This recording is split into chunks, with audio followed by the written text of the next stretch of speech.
Well, hello everybody and welcome to the Prairie Podcast. My name is Andrew Weeb. Once again, it's a real joy having you here listening to the podcast.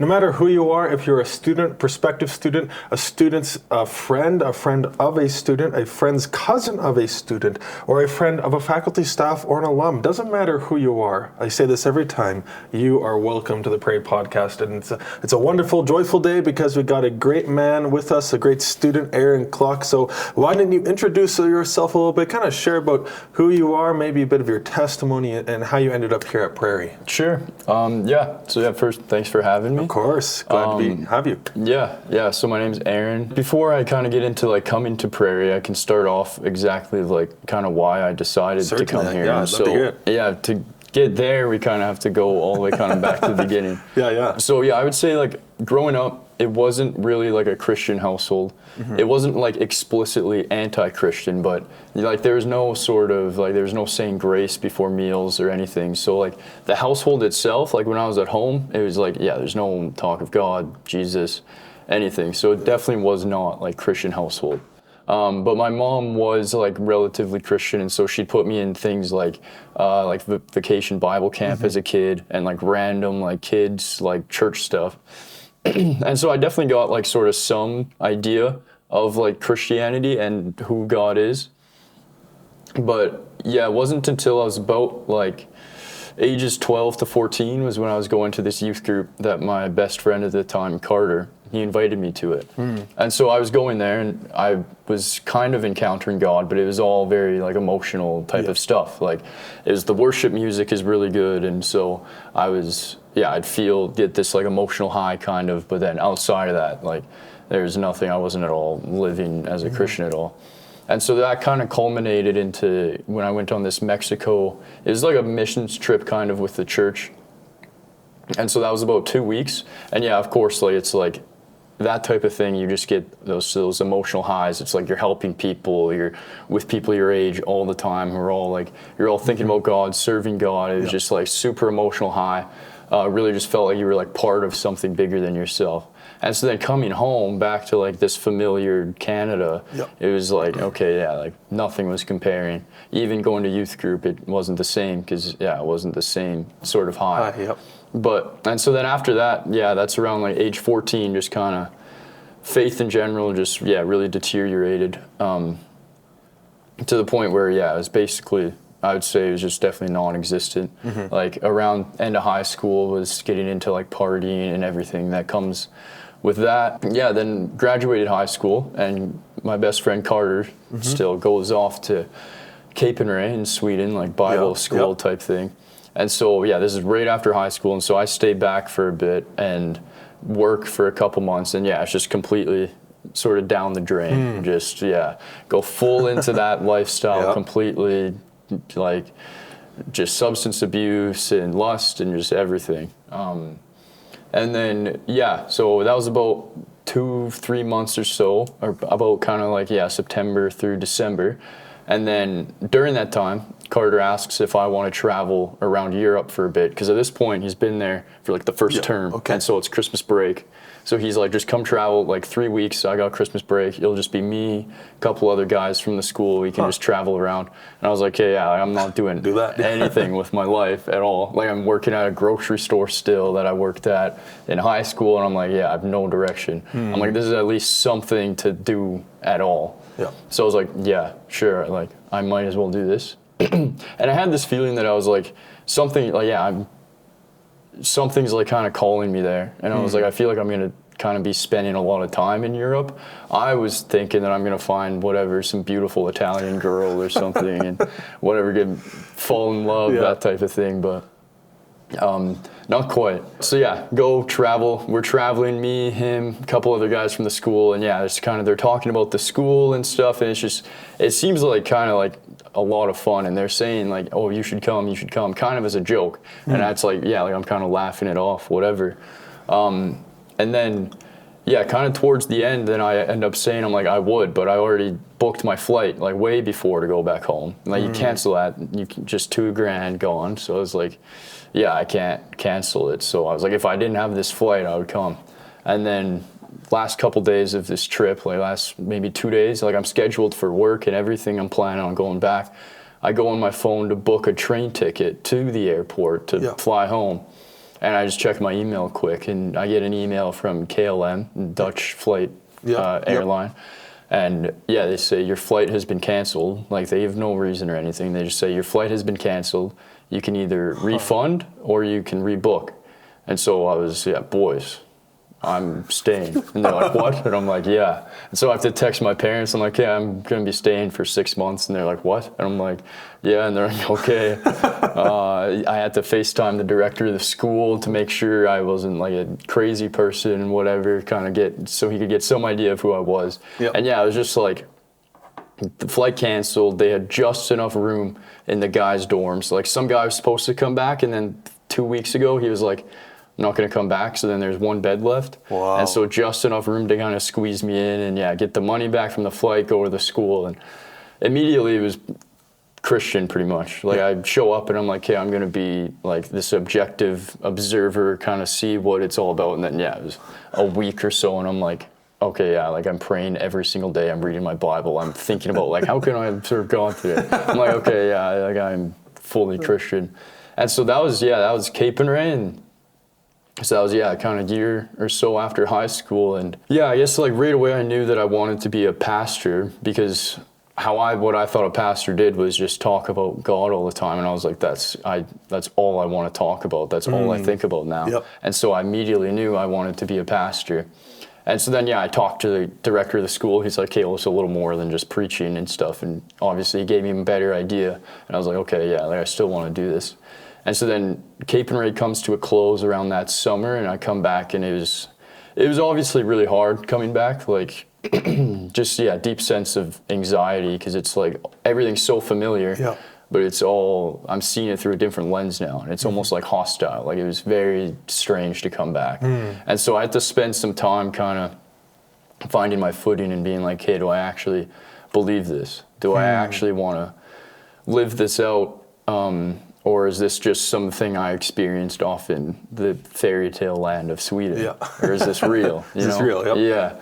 And so, so that took about that summer and a little bit more. And I was like, because I had planned, like, I'm going to go to Bible college at Cape and Ray.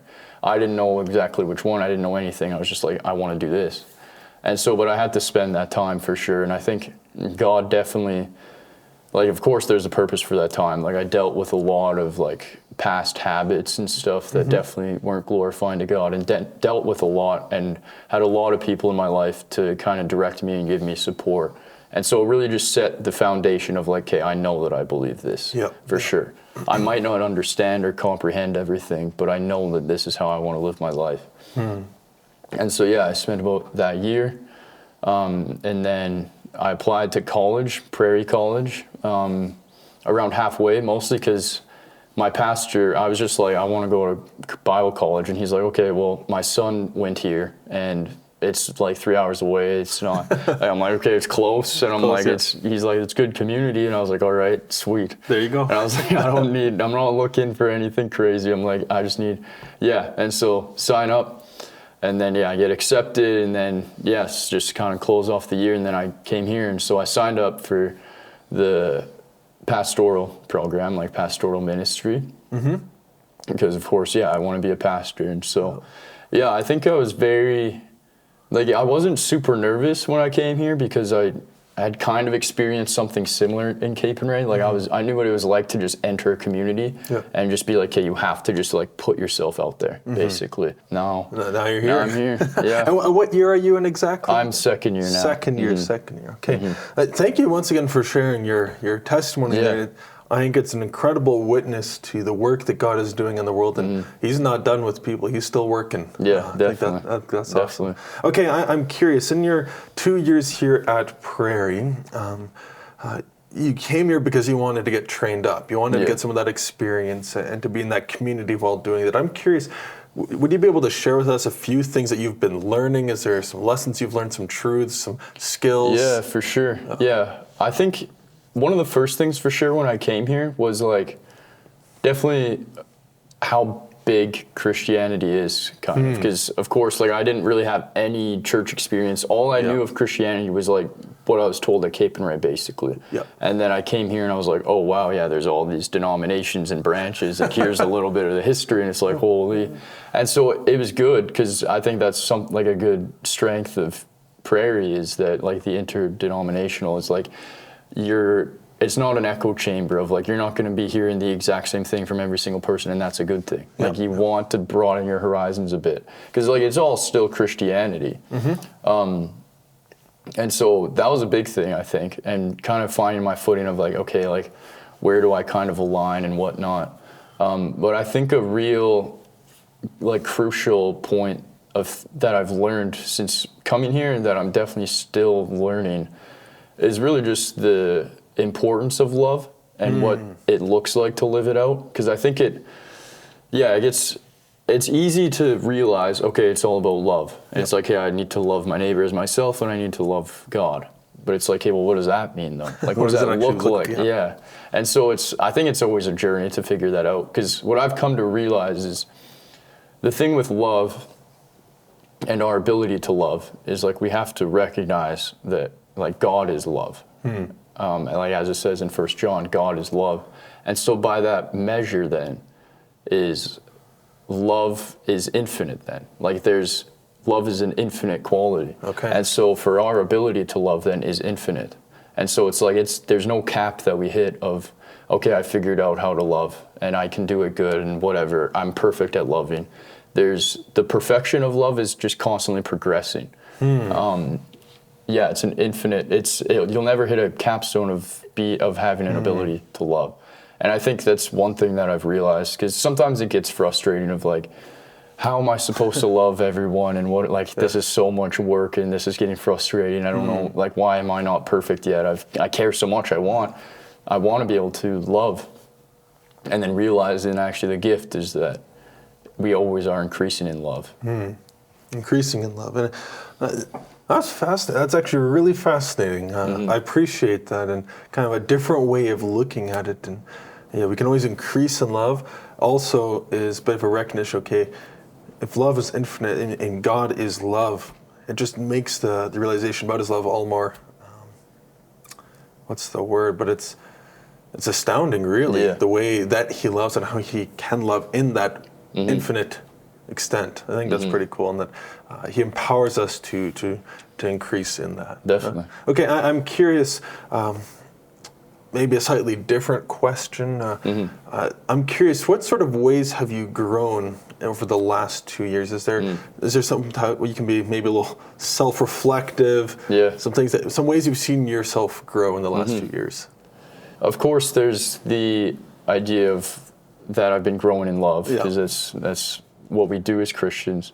But yeah, I think a big way in how I've grown, for sure, is just overall, like, knowledge, I guess. Like, you could definitely say, because, of course, like, coming here, having a very small idea, very, like, first encounter of what Christianity is, and realizing how big it is. And I think, like, it's definitely important to realize is that knowledge can come from, like, every branch of Christianity. But the important thing is, like, coming to college, and so encountering all of this, like, new information and stuff, is not allowing yourself to get overwhelmed with, like, the amount of information that there is. Because it's like, I was like, okay, so there's all these different streams, there's all these different thoughts. It's like, who's right in all of this? Like, this is so overwhelming, trying to figure out my opinion on whatever this issue, this issue. And it's the crucial thing, I think, is, and what I have come to learn is, like, first you encounter that, and it's obviously very, like, it's intimidating, and it makes you feel small and kind of dumb. But then, like, instead of approaching it by being like, okay, I got to be right and get all the right answers, it's like you approach it as a form of prayer, basically. And so it's like theology, I guess, in a sense, shouldn't be approached of, like, trying to find the right answer, per se. Like, theology should be approached on trying to find God, basically, trying to understand who God is in relation to myself. How can I kind of understand, relate, experience him? And approaching it in a prayerful way, and, like, being filled with humility in that too, and having, like, an open mind, not a too open mind that you whatever streaming away from Christianity, but just having humility and realizing, and I think that's definitely one thing, is like humility is crucial to our Christian life. Yeah. It's how we connect with God most, is in the, I would say at least, is when we're just filled with a deep sense of reverence, when we feel our own like immortality and how small we are, is it creates that dependence on Him. And that's the relationship between God and man, is dependence. Because I think in my life where I've seen, the Spirit is working through me. So like preaching, for example, is it's when I'm in full dependence of God. And I found the more dependent I am on Him, the more like the Spirit works, the more like God is like kind of participates through me as I am participating with Him through like surrender and sacrifice. Certainly. I think that's a keyword, dependence, and I think we have a hard time with that sometimes. I don't know if you've experienced that before, but it can be a hard time to be dependent on God and to say, okay, you've got this, and I'm actually going to be humble enough to realize you're going to do a better job than I will. Definitely. Certainly. Okay, I'm curious, thinking about your time here. I always love to hear this. Do you have a favorite experience, favorite class, maybe a memory, a story you'd be willing to share with us? Well, I think I would definitely have to say probably my baptism last year. Yes. Because, came here brand new Christian, basically. Then they had the baptism service in November. And I heard about it and I was like, okay, I have to do this. Because, I came back Cape and Ray. At Cape and Ray, I wanted to get baptized and just kind of didn't work out. And then I was like, okay, then, I obviously had to re-encounter everything and be like, figure it out. And then so it kind of like went a little bit on the back burner. And then, they brought up the baptism service. I just overheard someone talking about it. I was like, I have to do this. I was like, I had like that feeling inside where it's like, you need to do this. And so it was, that was definitely a really good experience. Like, it was just good to take that, like, kind of the first step towards, like, full devotion towards God. And it wasn't necessarily that it was that when I was getting baptized that I was overcome with emotion or anything.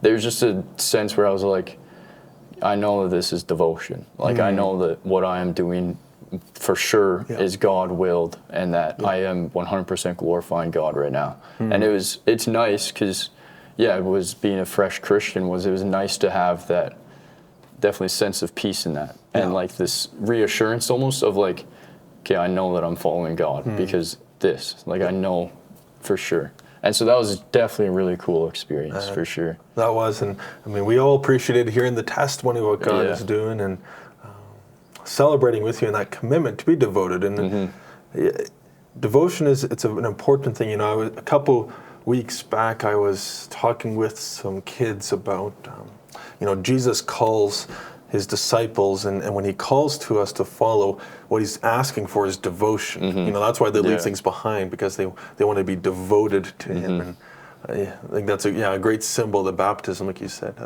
It's a decision to be devoted. Definitely. Yeah, certainly. Okay, I got just a few more questions for you. If there's somebody out there who's interested in becoming a pastor, or someone that wants to get trained in that, and they're thinking about coming to Prairie, this is one of the spots they're looking at. Would there be some advice you'd say, or maybe you'd have some comments you'd like to share with them? Yeah, I would definitely say, take advantage of all the opportunities here. Because that's the one thing about the pastoral program, is it's very good at getting you involved and getting experience. Because at this point I've preached, I don't really know, not a crazy amount, but enough that I'm I don't really know how many times. And that's through, Kelly, the program directors, just encouragement in that and support in that has been huge. And I mean, that's really how you learn the most, is just through doing it. And so that's what's really good for sure, is it's you get involved in a church, you have to get involved in a church, and it's you learn to practically live this out. And so then you learn the more kind of intricate ways of handling, okay, I'm getting burnt out with assignments and all of this stuff, and I have a sermon coming up. And so you learn how to handle scheduling and how to handle all these things. And that's where it's definitely beneficial for sure. There's actually, I think you brought up something very important. There's a lot of those aspects that happen in the position of being a pastor here in Canada that you don't necessarily think about even scheduling, but by practically having the experience of, okay, I've got to plan this, but I've got all of these other life situations going on. Definitely. Whether you realize it or not, you're learning a lesson. Oh, for sure. Yeah. And it's good because you're learning the lesson before you're actually a pastor. Exactly. Before the responsibility is higher. Yeah, exactly. Hey, that's really cool. Thanks for your comments there, Aaron. Okay. And you've been talking a lot about the different ways that God has taught you and He's led you. I'm curious, is there something, I know you were talking about love, and that was kind of a way you've been growing and you're still growing, but I'm curious, is there a certain lesson, maybe a passage that God has kind of laid on your heart recently, and maybe a truth He's been teaching you? Yeah, I think ultimately just understanding Christ as the center of reality and like what that actually means, because you do see it kind of just through how the biblical narrative is laid out. Is you have the Gospels and you see everything connects to the Gospels, like everything connects to the life of Christ, and like you get, like I've come to realize the importance of this and like the centrality of Christ, and there's just so much that comes with His life, but I think really what stood out to me recently is just like participation, basically, through Christ, and realizing that, like if we want to be united to God, and of course it's like salvation, and salvation comes through Christ, but it's like really like being united relationally with Him and understanding what that means. It's like that's the whole point why Christ came. Like Christ came as man so that we can then like through our human faculties, basically, like participate with Him, interact with God. He's sort of the visible form of the invisible. All of these sort of abstract thoughts, Christ comes and kind of embodies them as a person. And we can understand people. We can relate to people. So as lost as we can get in the mystery side of God, it's like we always have Christ to rely on and look towards. And I think that's important to always realize, is the relationship between Christ, and why that's obviously so important. Yeah, certainly. I don't know if tangible is the right word, but maybe it is the best word.